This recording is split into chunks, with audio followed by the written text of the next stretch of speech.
நாகையில் அறுவடை இயந்திரம் தட்டுப்பாடு ஏற்பட்டுள்ளதால் விடியா அரசு மற்றும் மாவட்ட நிர்வாகம் கண்டுகொள்ளவில்லை என விவசாயிகள் குற்றம் சாட்டியுள்ளனர். நாகை மாவட்டத்தில் அறுவடை பணிகள் துவங்கியுள்ள நிலையில் போதுமான அளவில் அறுவடை இயந்திரம் கிடைக்காமல் தனியாரிடம் உள்ள அறுவடை மிஷின்களை விவசாயிகள் பயன்படுத்தி வருகின்றனர்.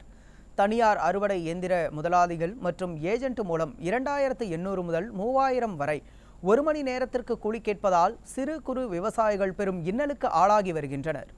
ஒரு மணி நேரத்திற்கு எவ்வளவு கூலி என்பதை அரசு நிர்ணயம் செய்யாததால் தொகையை தனியார் முதலாளிகள் அவரவர் இஷ்டத்திற்கு நிர்ணயம் செய்து கொள்வதாக விவசாயிகள் குற்றம் சாட்டியுள்ளனர். எனவே மாவட்ட நிர்வாகம் அறுவடை மிஷின்கள் வழங்கவும் கூலி தொகையை நிர்ணயம் செய்யவும் நடவடிக்கை எடுக்க வேண்டும் என விவசாயிகள் கோரிக்கை வைத்துள்ளனர். சம்பா அறுவடை பணிகள் துவங்கி நடைபெற்று வருகிறது.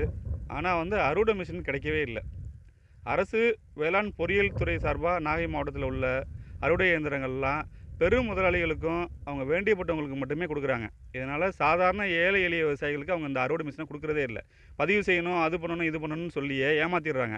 இதனால் விவசாயிகள் ப்ரைவேட்டில் உள்ள தனியார்கிட்ட உள்ள அறுவடை மிஷினை வாங்குறதுனால அவங்க கொள்ள லாபம் வச்சு ஒரு மணிக்கு 2800 ரூபா 3000 வாங்கிக்கிறாங்க.